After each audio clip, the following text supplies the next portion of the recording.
Welcome to MoFlix Recap. Hey guys, alright? Welcome everyone. This story begins in the depths of the ocean, where a dimensional rift called the Abyss has opened, from which emerged the first kaiju, an alien beast that advanced, destroying 3 cities until the army, with planes and tanks, finally stopped it after 6 days of combat. 6 months have passed since these events, and Earth would be attacked again, and it would not be the last time, as more and more kaijus would keep coming in the following months, plunging the whole world into crisis. This forced governments to unite to create the Jaeger program, where robots the size of kaijus were built to face them. In testing, scientists discovered that the Jaeger's neural interface was too much for a single pilot. Thus, they decided to modify it so that 2 pilots would control 1 hemisphere each.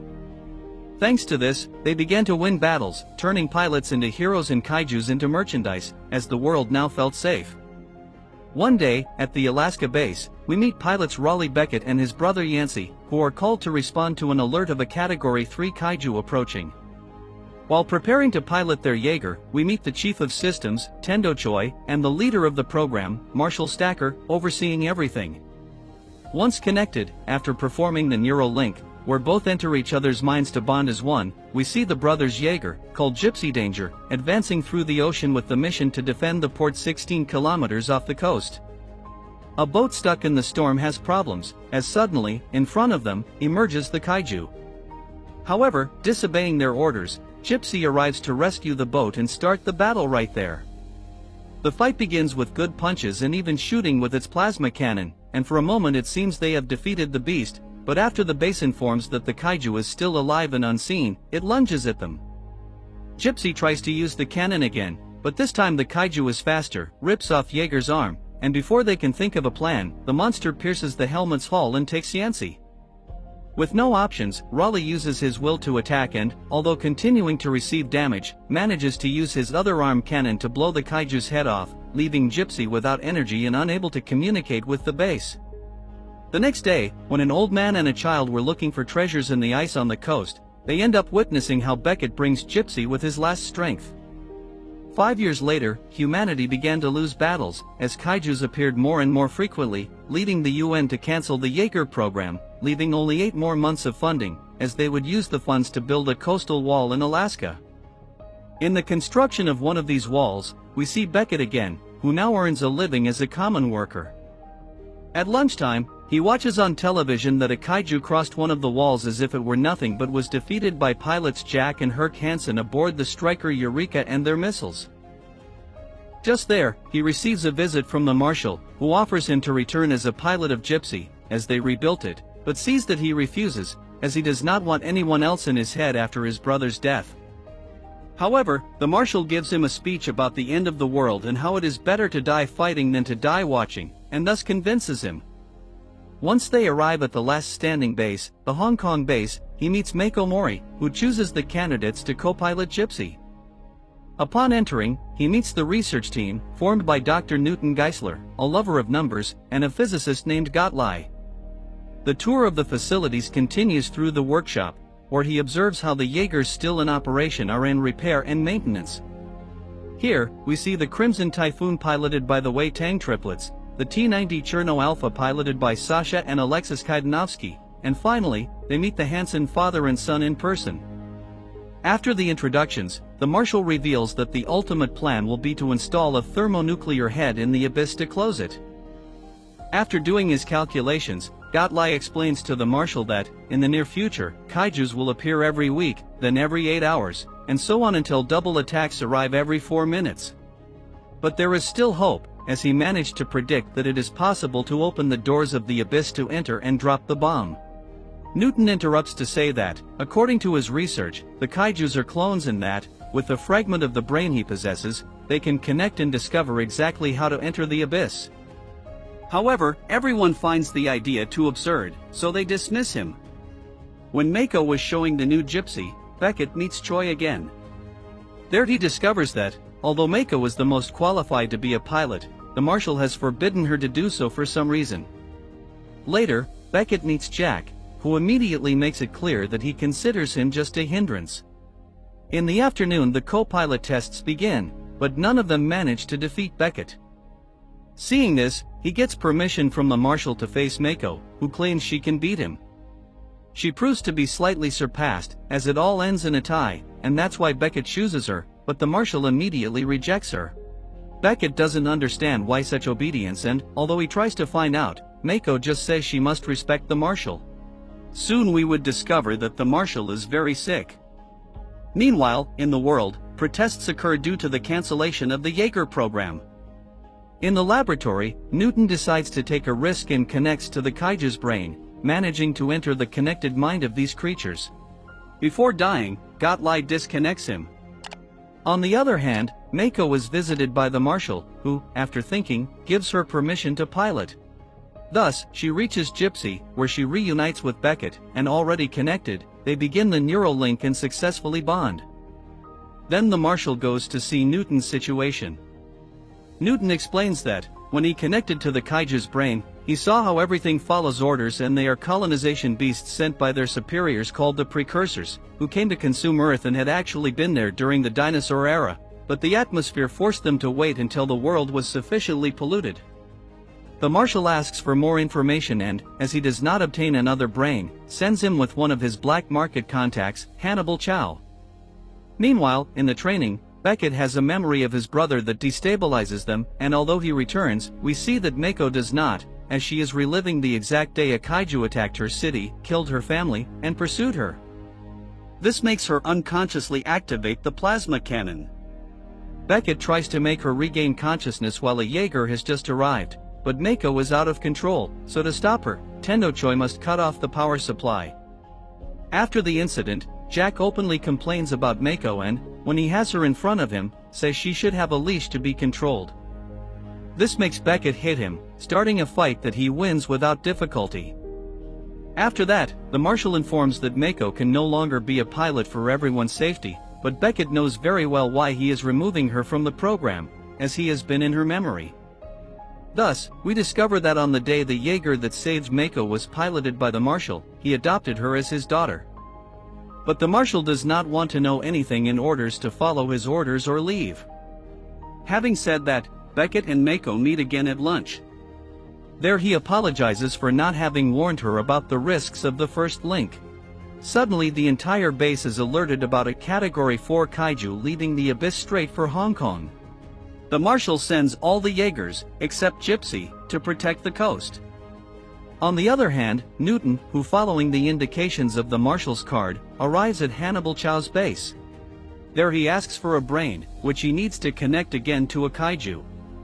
Meanwhile, we meet the Category 4 beast that has just emerged and attacks the first Asian Jaeger. This one activates its cutting propellers and, with a maneuver, returns the blow to the kaiju. Another Jaeger arrives, but it is too slow to dodge the monster's tail attack. Seeing that they are being defeated, the strikers abandon their position to join the battle, but they are too far away to prevent the kaiju from spitting acid on Sherlock. When they are about to arrive, suddenly another kaiju emerges to finish destroying it. Stryker continues alone and tries to activate its missiles, but just then the kaiju launches a shockwave that disables the Jaeger and the entire base. With no options, the marshal accepts to put Gypsy into operation, as it is the only analog Jaeger that works with nuclear energy. One of the creatures attacks the city, and meanwhile, Hannibal Chow decides to take refuge in his private bunker and expels Newton, as he believes that, by being connected with the kaijus, they are looking for him. Then Newton runs desperately until he reaches a public bunker. Meanwhile, the Hansons decide to surface to attract the attention of the kaiju and distract it until reinforcements arrive. They are lucky, as right there the Gypsy appears. The battle begins with this Jaeger tearing off part of the kaiju's body, but then the beast manages to capture it and throws it into the port. Back on its feet, the Gypsy Jaeger responds with its rocket fist mode, then hitting it with containers from the site. However, this kaiju is very strong and they can only defeat it with the plasma cannon, shooting several times. At the same time, bad luck pursues Newton, as he is found by the kaiju, but fortunately the Gypsy arrives to rescue everyone and with a boat as a sword attacks the monster. However, this isn't very useful, as the kaiju's tail is quick enough to buy time and thus surprise it through a building. In the midst of the blows, the Kipsu launches its acid unsuccessfully and, although it tries to use its tail, it ends up losing thanks to Gypsy's freezing gas, which freezes the tail that is subsequently shattered. But the thing doesn't end, as the kaiju captures it and unfolds its wings to try to take it out of the atmosphere. However, Mako activates the swords with which they finally defeat it, splitting it in half. Falling freely, to cushion the fall, they use the Gypsy's reactor. Having passed the danger, Newton returns with Hannibal Chow demanding the brain he had. When the pilots return, we see that they are received as heroes, but the marshal orders to restart the countdown for the appearance of the next kaiju. Everyone witnesses his illness, as he bleeds from the nose without realizing it, all because, in the past, when he was a Jaeger pilot, it affected him. On the other hand, in the city, the extraction of kaiju material began. Here, Hannibal Chow's employees discover that the kaiju's secondary brain is damaged, but right there they witness the birth of its offspring, which almost devours Newton, although it does not resist because it is premature. Seeing this, Hannibal gloats for having predicted it, but suddenly, for a moment, the kaiju comes back to life to devour him. However, the little monster chokes and finally dies. When Beckett asks the marshal about his illness, he reveals that it is due to the fact that the first Jaegers had a lot of radiation and that the greatest exposure was in Tokyo, where he saved Mako by piloting a Jaeger alone. Since that day, he retired, as returning to a Jaeger would mean dying from radiation. At that moment, they are interrupted by Tendo, who warns about the presence of two kaijus in the abyss. This contradicts Geisler, as he had predicted there would be three. The marshal orders to prepare the last two Jaegers and, as Hansen's father is injured, the marshal decides to replace him as a pilot. After a motivational speech and Jack and his father's farewell, the final mission begins. At the same time, the scientists perform the link and discover that the plan will not work, as the Jaegers will not be able to enter the abyss completely. Gypsy and Stryker begin to submerge and soon reach the entrance, where they observe that the kaijus wait patiently for them to jump. Before the plan can fail, the scientists arrive and explain that to be able to enter the fissure, they must be attached to a kaiju, as the abyss reads alien DNA. The situation worsens when, before their eyes, a Category 5 kaiju appears, the first of its kind. Gypsy plans to find an opening to enter, but then is hit by the other kaijus that, as a team, tear off one of its arms. After killing a kaiju with its other sword, it uses the same to cut the kaiju crocodile in half. Meanwhile, Stryker manages to injure the largest, causing it to call for reinforcements, giving Gypsy the opportunity. For a moment, they hesitate, but everyone knows that the sacrifice is necessary. Thus, Stryker activates its bombs, exterminating the kaijus immediately. With no options and no more bombs, other than Gypsy's own reactor, it decides to use its own body as a weapon. Although the Category 5 kaiju reappears, instead of stopping it, it is used as a key in the abyss. They finally enter the alien dimension, and once there, Mako's oxygen is at the limit and, as it is no longer necessary, Beckett gives her his supply and sends her back to the surface, while he uses his last strength to reach the manual switch and thus activate the reactor's detonation. The Jaeger gets close to a platform where the precursors inhabit, and when there are a few seconds left for the explosion, Beckett injects himself. Soon there is a huge nuclear explosion, or it closes the portal. Both Mako and he reach the surface and, although at first Beckett has no pulse, upon hearing her tears, he reacts. Everyone celebrates the victory, and soon the duo is rescued. Back in the destroyed city, we see Hannibal Chow, who comes out alive from the stomach of the premature kaiju. The story continues 10 years later with Jake Pentecost, biological son of the marshal. Jake is no hero, as he spends his days partying as a mediocre influencer and makes a living by selling dismantled Jaeger parts on the black market. One night, he sneaks with others into a warehouse in search of a plasma capacitor. They arrive at the location, but don't find the part, making the guys think Jake betrayed them and are about to kill him. However, upon discovering that the real thief is still nearby, he uses a distraction to chase after him. After a pursuit, Jake is surrounded, but it was a trap, as he makes them fall into a dungeon. He continues advancing and manages to catch the thief, who escapes, but thanks to his radar, locates his hideout the next day in an old workshop. There, he discovers that there's a mini Jaeger called Scrapper under construction, overseen by the thief, who is actually a teenager named Amara Namani. At that moment, the police arrive, so they escape in Scrapper. Later, they notice the presence of the Jaeger November Ajax. The small Jaeger Scrapper uses smoke bombs to try to elude it, but it doesn't work. Then, Jake orders to climb up to Ajax's head, where they detonate one of its energy cells, immobilizing it, but not for long, as they are captured. In the cells, during a conversation, Amara reveals that she built the Scrapper because she believes the kaijus will return and, when that happens, she doesn't expect to be saved. Suddenly, Jake is taken to the visitor's room, where he reunites with his sister Mako via hologram. She offers his freedom in exchange for returning to the Jaeger program as an officer, along with Amara as a cadet. With no options, both are taken to the base in China. There, Jake reunites with an old friend with whom he doesn't get along well, Officer Nate Lambert. Hearing their conversation, Amara discovers that Jake is the son of the famous marshal. Later, Nate introduces the other cadets, who are all teenagers. The simulations begin and Amara fails without a chance, as it's a realistic test. Jake tries to defend her, claiming that the simulation is too much for a cadet, but Nate disagrees. Later, the two come to a peace agreement until the cadets graduate. Nate reveals that the program is in danger, as Xiao is about to win the arms race with her drones, pilotless Jaegers. The next day, Xiao arrives at the base accompanied by her right hand, Newton.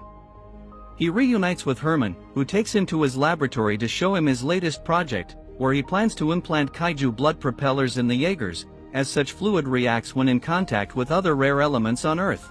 Newton refuses to help him, as he believes Xiao's work will solve all the problems. His conversation catches the attention of Xiao, who immediately orders him to stay away from Herman until his project is chosen by the High Command.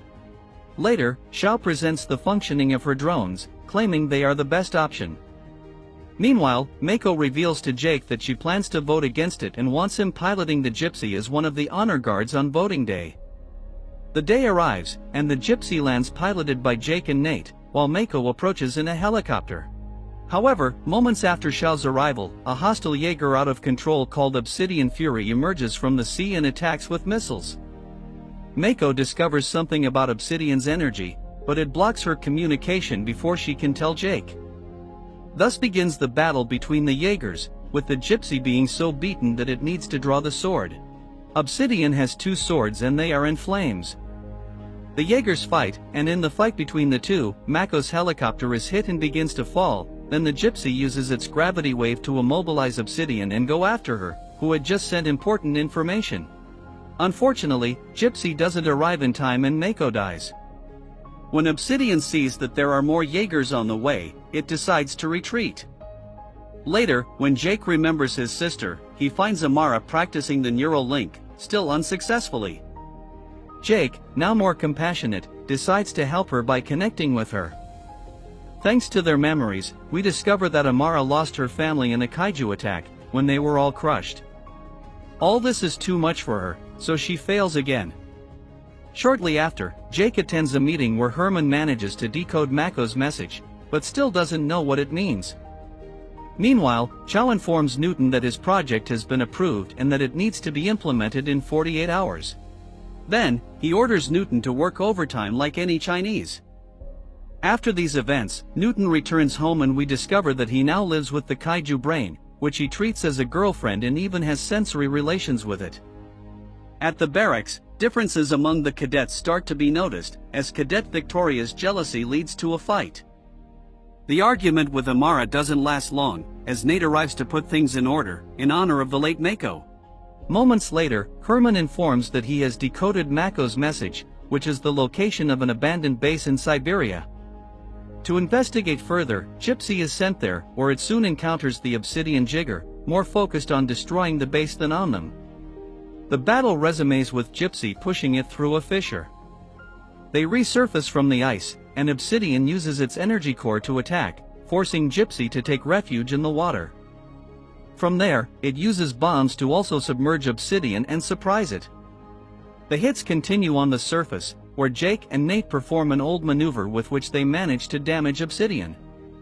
It counterattacks with its swords, but this time it doesn't work, as Gypsy dodges and with a direct hit to its core, the enemy is defeated. Immediately, the pilots discover that the Jaeger is not piloted by humans.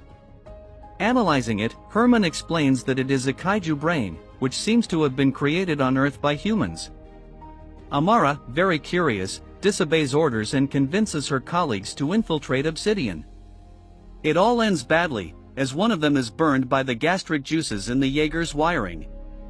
As a consequence, Amara is expelled.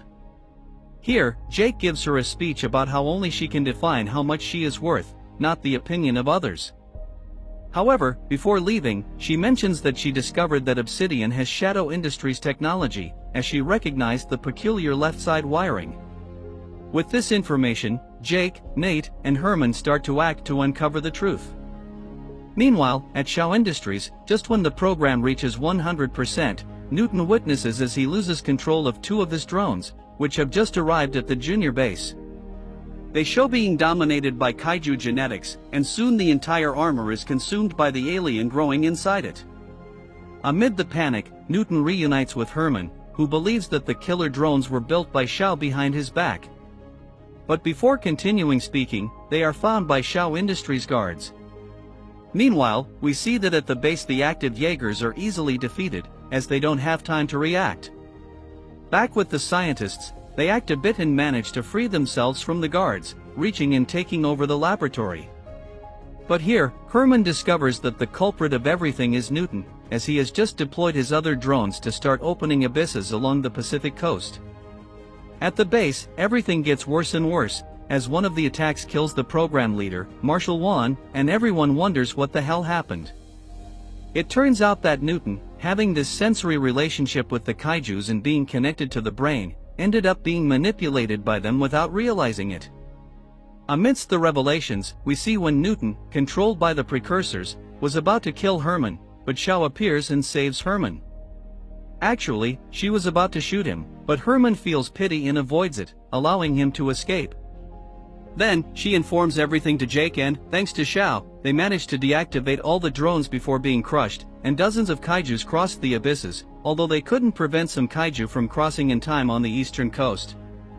After the danger, Jake reintegrates Amara as a builder, as the deaths caused a shortage of personnel. Moments later, Herman arrives at the site accompanied by Shao. Analyzing the behavior of current and former kaijus, they discover that their true objective is Mount Fuji.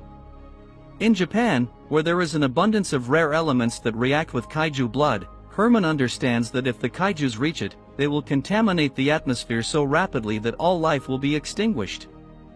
As they are too far, Herman decides to risk and execute his thruster program.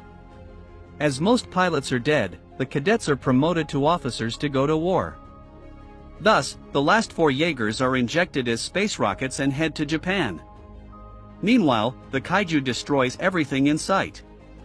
Soon, the Jaegers arrive in Tokyo, where they intercept the kaijus. The Jaeger Athena starts with a good cut and a powerful kick, sending a kaiju into the air. Gypsy tries to attack another, but it absorbs its energy and returns the blow. Then, Amara's Jaeger, Bracer Phoenix, arrives. She uses her missiles, but they are not effective. Standing up, Gypsy uses its gravity wave and begins to launch buildings at the kaiju. Nearby, Athena performs so well that 2 kaijus team up to corner her, so the Jaeger Guardian Bravo must support her with its whip. The battle is being won by the Jaegers, so Newton, who is there, activates parasite drones from a Shao factory, which quickly merge with the kaijus to form a single, more powerful and larger creature. The Jaegers advance with 2 arsenals, but a single blow from the kaiju sends them flying. Guardian immediately stands up and tries to attack alone but is humiliated, and the Jaeger is disabled, with one of its pilots dying. Thanks to Herman, they discover the location of the 3 secondary brains the kaiju has. Next, through a team attack, Athena destroys the first, but soon the Jaeger is hit and destroyed by the kaiju. Phoenix tries to attack but is easily shattered, and its pilots have to eject quickly to avoid death. The last standing is Gypsy, which manages to damage the kaiju with its plasma cannon, but in return, Nate is injured. Without rivals, the kaiju thanks Newton and begins to advance towards Mount Fuji. but Jake refuses to give up and plans to continue alone, which is impossible. Then, Amara arrives and takes control as co-pilot. This Jaeger is heavily damaged, so they plan to use thrusters to advance. As they are too far away, Xiao enters the scene, piloting Scrapper. She approaches and welds the rocket thruster to Gypsy's hand. With this, they begin to ascend, including the small Jaeger Scrapper, which gets stuck. When they reach sufficient height, they let themselves fall and, using the plasma cannon, set their course straight at the kaiju. When they are close and should have been ejected, the system fails and it seems they will die on impact, but right there appears Scrapper, which helps them escape in time, while the kaiju takes the full blow, causing a massive energy explosion. Then we see the dead kaiju, split in half. Newton fails but says he has a plan B. However, Nate appears to stop him. Before finishing, Jake orders Newton to tell the precursors that humanity is not afraid, because next time it will be them who will attack.